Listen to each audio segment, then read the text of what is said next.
My jealous husband changed all the clocks in our house after my promotion and wanted me to get fired so I'd be dependent on him again. He'd set my alarm clock back by 20 minutes while I slept, changed the kitchen clock to show the wrong time and even adjust the time on my phone when I left it charging. I started being late to important meetings and my boss Jennifer was getting frustrated with my sudden unreliability after 5 years of perfect attendance. Walter would act concerned and say I must be stressed from the new position and maybe I should step down to something less demanding. He'd offer to wake me up, but then let me oversleep and claim he'd tried, but I wouldn't get up. When I confronted him about the clocks being wrong, he said I was paranoid and probably changing them myself from stress. He actually convinced me to see a doctor about memory issues because I kept insisting the clocks were different than what I'd set them to. The doctor found nothing wrong, but Walter told everyone I was having mental problems from work pressure. I started being written up at work for tardiness, and Walter would comfort me while suggesting I quit before they fired me. He said he made enough money for both of us and I didn't need the stress of a demanding career. He'd already talked to his mother about me staying home to start a family since my job clearly wasn't working out. I discovered his scheme when I installed a hidden camera to see if I was really sleepwalking and changing clocks myself like Walter suggested. The footage showed Walter systematically changing every clock in the house at 3 a.m. including reaching into my purse for my phone. He'd even change my car clock and my fitness watch while I slept. He kept a notebook tracking which clocks he'd changed and by how much to ensure I'd be late but not suspicious. When I confronted him with the footage, Walter said he was doing it for my own good because my job was making me neglect our marriage. He said successful women became unfeminine and he was saving me from becoming someone he couldn't love. He actually said he deserved a wife who prioritized him over her career and this was the only way to fix my confused priorities. He said once I lost my job, I'd thank him for showing me what really mattered in life, which was supporting him and making his life comfortable. That's when I decided Walter needed to experience what sabotage felt like when it destroyed something he valued. I started with his precious morning routine that he bragged about to everyone as the key to his success. Walter woke up at exactly 5 a.m. every day for his workout, protein shake, and meditation before his 6:30 train to work. I started changing his alarm to 4 a.m. some days and 6 a.m. others, but randomly, so he couldn't predict it. When he woke at 4 o'clock, he'd be exhausted all day, but afraid to go back to sleep and miss work. When he woke at 6 o'clock, he'd panic and rush out without his routine that he claimed centered him. His work performance started suffering from the inconsistent sleep schedule and constant anxiety about time. Next, I changed the clocks in his home office where he did freelance consulting work in the evenings. He missed 3 client deadlines because his computer clock showed different times than his desk clock and phone. His clients were furious about the delays and one canceled a $20,000 contract. Walter couldn't explain why he'd missed deadlines without sounding incompetent or admitting someone was sabotaging him like he'd done to me.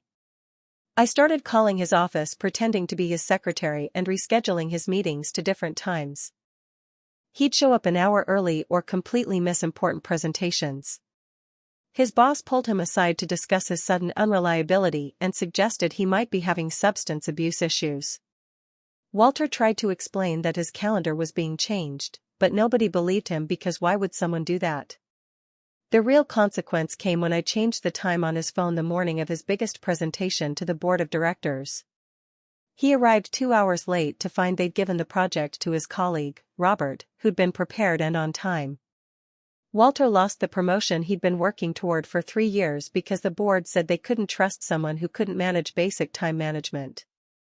His reputation at work was destroyed because everyone joked about Walter being the guy who didn't know what time it was. Walter came home screaming that I'd ruined his career, but I reminded him he tried to ruin mine first. He said it was different because he was trying to save our marriage while I was just being vindictive. I showed him my termination paperwork from when I'd been fired for tardiness. Thanks to his clock changing and asked how that saved anything. He said I should have been grateful to leave a stressful job, but now his stress was through the roof from not knowing what time anything was. I continued changing random clocks throughout the house for months. Walter started sleeping with his phone clutched under his pillow at night and wore his watch even in bed. the metal band leaving red marks on his wrist by morning. I watched him from my side of the bed as he'd jolt awake every hour to check the time, his face illuminated by the phone screen in the darkness. He'd compare it to his watch, then to the alarm clock on his nightstand, then back to his phone again before lying down with his eyes still open. The paranoia had settled into his bones the same way it had into mine when he was the one changing everything. Every morning, he'd check 3 different clocks before leaving the house, standing in the hallway with his phone in one hand and his watch on the other wrist while staring at the kitchen clock. His exhaustion showed in the dark circles that had become permanent fixtures under his eyes and the way he'd jump at unexpected sounds like the refrigerator starting up or a car door slamming outside. He moved through the house like someone waiting for an ambush, checking over his shoulder and pausing before entering rooms. I felt a sick satisfaction watching him experience exactly what he'd put me through. This constant state of not being able to trust anything. His mother's call came on a Tuesday afternoon while I was looking through job listings online. She asked what was wrong with Walter because he'd missed their weekly Sunday dinner for the 3rd time in a row and wouldn't return her calls. I used the exact dismissive tone Walter had used when telling people about my supposed problems, saying he'd been having trouble with time management lately and seemed really stressed. She went quiet for a moment before suggesting he might need to see a therapist about the stress. And I didn't correct her assumption that work pressure was the cause. I could hear the worry in her voice as she asked if I thought he was okay, and I told her he was probably just overwhelmed and needed some time to figure things out. After I hung up, I sat there holding the phone and feeling the weight of what we were doing to each other spreading beyond just us. Walter came home that evening with 2 shopping bags full of new clocks, expensive atomic ones that he explained would sync with government time signals automatically. He unpacked them on the kitchen table with more energy than I'd seen from him in weeks, telling me these were foolproof because they connected to radio signals from atomic clocks in Colorado. I watched him install them throughout the house, mounting one in the kitchen, one in the bedroom, one in his office, and one in the living room. He kept talking about how the technology would solve everything, how he'd finally be able to trust the time again. His face actually relaxed into a smile as he set up the synchronized system, the first genuine smile I'd seen from him in weeks. He stood back and looked at all the clocks showing the exact same time, and I could see the relief washing over him like he'd finally outsmarted me. I felt a grim satisfaction watching him believe he'd won, knowing what I'd already started planning. 2 days passed before I discovered the atomic clocks had a manual override function buried deep in their settings menu. I found the information in an online forum at 2 in the morning while Walter slept with his phone under his pillow and his watch still on his wrist. The override required pressing a specific sequence of buttons that disabled the radio sync and let you set the time manually. I waited until Walter was deep asleep, then went through the house adjusting each clock using the hidden override function.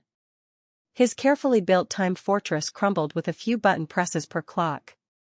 The next morning, I watched from the kitchen as Walter checked his phone against the bedroom clock, then walked to the living room to check that one, then to his office. His face went through confusion, then disbelief, then a kind of broken acceptance as he realized even his foolproof system had failed him. He stood in the hallway holding his phone and just stared at the kitchen clock showing a different time. His shoulders slumping forward, the panic in his eyes mixed with something that looked like defeat, like he'd finally understood there was no technological solution to what was happening between us.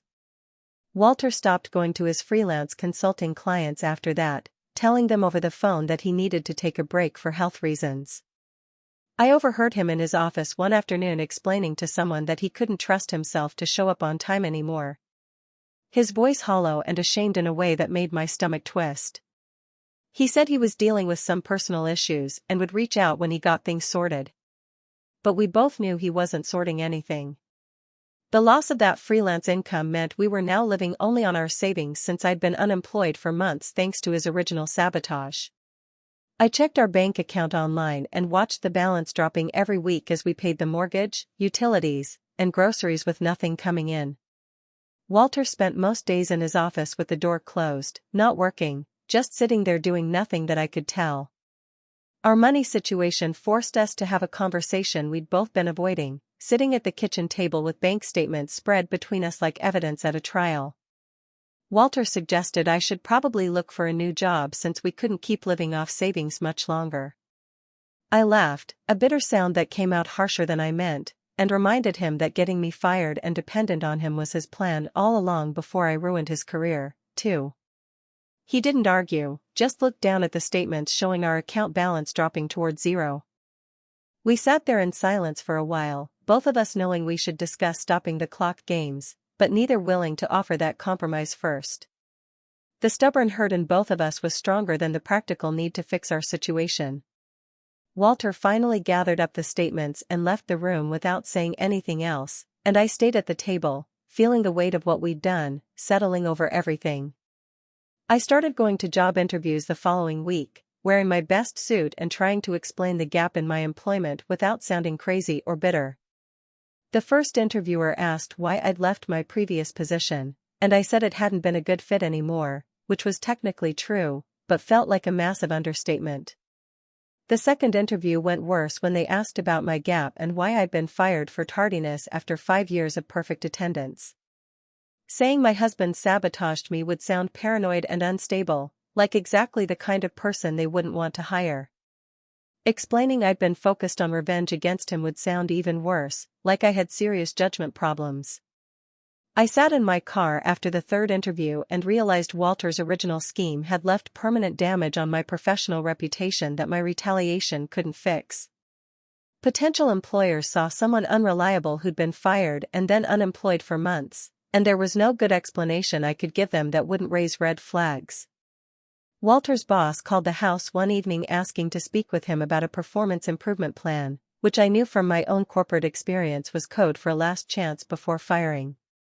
I stood in the kitchen listening to Walter's side of the conversation in his office, hearing him try to explain what was wrong without admitting someone was sabotaging him. He was trapped by the same gaslighting playbook he'd used on me, unable to tell the truth without sounding incompetent or paranoid. He said something about personal stress and promised to do better, his voice getting quieter as the conversation went on. When he hung up, I walked past his office and saw him sitting at his desk looking gray and defeated, just staring at the wall without moving. 20 minutes passed and he didn't move at all. Didn't check his phone or look at his computer, just sat there like someone who'd given up. His mother showed up unannounced the next Sunday with a casserole, and the kind of worry that made her drive 2 hours without calling first. She said Walter hadn't been returning her calls for weeks, and she needed to know what was really happening. I took the casserole and invited her in, feeling the weight of keeping our toxic secrets while she looked at me with genuine fear in her eyes. She cornered me in the kitchen while Walter was in the bathroom, asking in a low voice if her son was having some kind of breakdown. I saw the fear there, the kind only a parent has when they know something is seriously wrong with their child. I told her we were having marriage problems and she should talk to Walter about his controlling behavior, finally saying out loud to someone what had started all of this. Her face changed as she processed that confusion mixing with concern, and she asked what I meant by controlling. I just said he should explain it himself and left the kitchen before I said more than I should. After his mother left, Walter exploded at me for telling her anything about our private business. His face red and his voice louder than I'd heard in months. He accused me of trying to turn his family against him, of making him look bad to his own mother. I pointed out that was rich coming from someone who told everyone I was mentally unstable and needed to quit my job. We were both screaming. Months of cold warfare erupting into open combat in our living room. He yelled that I'd ruined his career on purpose while he was trying to save our marriage. I yelled back that destroying my career wasn't saving anything. It was controlling me. We said things we couldn't take back about who ruined whose life first, about who was more justified, about who hurt who worse. The words hung in the air between us even after we both stopped yelling. And I knew we'd crossed a line we couldn't uncross. The next morning, Walter's alarm went off at 5 like it always did. But I heard it keep ringing from the bedroom. I waited in the kitchen, listening to that sound continue for 10 full minutes before I walked down the hallway to check. He was awake when I pushed the door open, just lying there on his back with his eyes open, staring up at the ceiling like it had answers written on it. His hand reached out and slapped the alarm off without looking at it. I asked if he was getting up and he said he was calling in sick, his voice flat and empty. He didn't move to reach for his phone or roll over, just kept staring up at nothing. I stood in the doorway watching him and realized this wasn't the satisfaction I'd expected.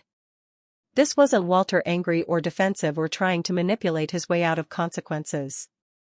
This was something broken, something that looked like the depression I'd felt when his sabotage destroyed my career. I left him there and went back to the kitchen, but couldn't shake the image of him just lying there with no energy left to fight. I stopped changing the clocks that day and the next day and the day after that. It was a test I didn't tell him about. An experiment to see if removing my active sabotage would help him recover. Walter noticed. I could tell from the way he moved through the house, checking clocks, but finding them all correct. He didn't say anything about it and neither did I. He went through his morning routine on the fourth day with the same mechanical movements, checking his phone against the kitchen clock, comparing both to his watch, but his face never relaxed. The paranoia was built in now, self-sustaining like a machine that kept running even after you unplugged it. I watched him leave for work that morning and understood that the damage was permanent regardless of whether I continued. His anxiety didn't need my help anymore. The envelope arrived on a Tuesday afternoon with his company's logo in the corner. Walter brought it in from the mailbox and I saw his hands start shaking before he even opened it. He stood in the hallway reading the letter once, then twice, then looked at me with his face completely pale.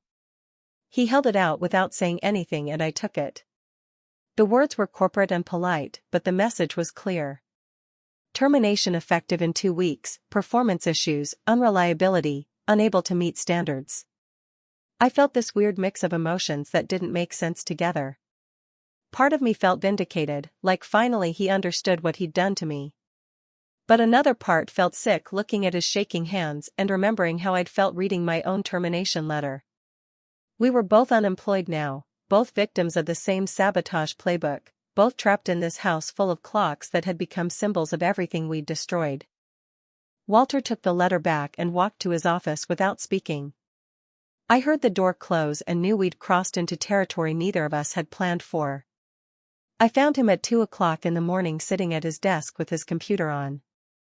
The glow from the screen lit up his face in the dark office, and I could see maybe 15 browser tabs open, all job search websites, but he wasn't typing anything or clicking through listings, just sitting there looking at the screen like he'd forgotten how to use it.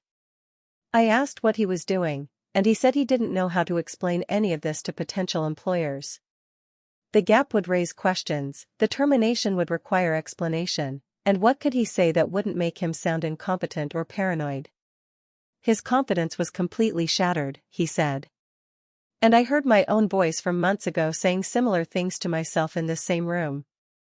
I recognized that exact despair, the feeling that your professional identity had been destroyed and you didn't know how to rebuild it. The satisfaction of revenge tasted like nothing in my mouth, empty and bitter at the same time. Our savings account balance appeared on my phone every morning like a countdown timer. 2 unemployment checks were coming in now instead of 1 salary, and they barely covered the mortgage payment and basic bills. I canceled our streaming services first, then the gym memberships we weren't using anyway. Walter and I ended up in the kitchen more often now, forced together by practical necessities like figuring out which bills to pay first and whether we should sell one of the cars. We had these mundane conversations about money and survival, while the real conversation, the one about what we'd done to each other, sat between us like something too big to address. I suggested selling his car since mine was newer, and he just nodded without arguing. We were both too tired to fight about anything anymore. Walter's mother called my phone directly on a Thursday evening. She said she knew something serious was wrong and asked if we were getting divorced. I stood in the kitchen holding the phone and felt the weight of lying versus telling the truth. I told her I didn't know that we'd hurt each other badly, that I wasn't sure if there was anything left to save. She was quiet for a long time before asking if we'd considered marriage counseling. The suggestion felt absurd at first, like putting a band-aid on a wound that needed surgery, but it was also the first reasonable thing anyone had said in months. She gave me the name of a therapist she knew who specialized in marriage crisis and said she'd pay for the first few sessions if money was an issue. I wrote down the name and thanked her, hanging up without promising anything. I brought up counseling to Walter, expecting him to refuse or get defensive about admitting we needed help. He was sitting on the couch looking at his phone when I mentioned it, and he just nodded without looking up. He said he'd go if I wanted, his voice tired and flat. There was no fight left in him. No attempt to manipulate the situation or justify why we didn't need outside help. Just this exhausted acceptance that we couldn't continue destroying each other like this. I called the therapist the next morning and made an appointment for the following week. We marked it on the kitchen calendar like it was a business meeting. This formal acknowledgement that we were signing some kind of surrender treaty. The first session was brutal in ways I hadn't expected. We sat on opposite ends of a couch in the therapist's office and laid out our competing narratives. Walter explained his sabotage as trying to save our marriage from my career ambitions. I explained my retaliation as justice for what he'd done to me. The therapist listened without showing judgment or taking sides, but then asked questions that made us both uncomfortable. What did you hope to achieve? Did you get what you wanted? Would you do it again knowing the outcome? Neither of us could answer in ways that made sense. The revenge that had seemed so justified in the moment had left us both professionally ruined and emotionally destroyed. We'd each gotten what we wanted, making the other person suffer. But now, we were both suffering together with nothing else left. We went back every week, and the sessions started revealing patterns neither of us had seen before. The therapist helped us understand that Walter's need for control came from his own deep insecurity about my success, not from malice or hatred. He'd grown up watching his father become bitter when his mother earned more money, and he'd internalized this fear of being left behind. I was forced to confront that my retaliation, while understandable as a response to his sabotage, had become its own form of abuse that I justified through victimhood. I told myself I was evening the score, but really, I'd just become someone who enjoyed making another person suffer. We were both responsible for the destruction, even if Walter had started it. And that shared blame was hard to accept. I wanted to be purely the victim, and he wanted to be purely the savior, but we were both just broken people who'd broken each other.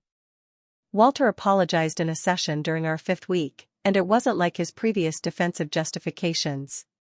He looked at me directly and said he was genuinely sorry for trying to control my life and career, for making me think I was losing my mind, for prioritizing his own insecurity over my well-being. I apologized for taking revenge to the point of destroying his mental health, for enjoying his suffering, for becoming someone who used his own tactics against him. I acknowledged that 2 wrongs hadn't made anything right. They'd just made 2 wrongs. The apologies didn't fix anything or erase what we'd done, but they were the first honest communication we'd had in over a year. We both cried in that session. Not the angry crying from our fights, but the sad crying that came from finally admitting we'd destroyed something that might have been worth saving.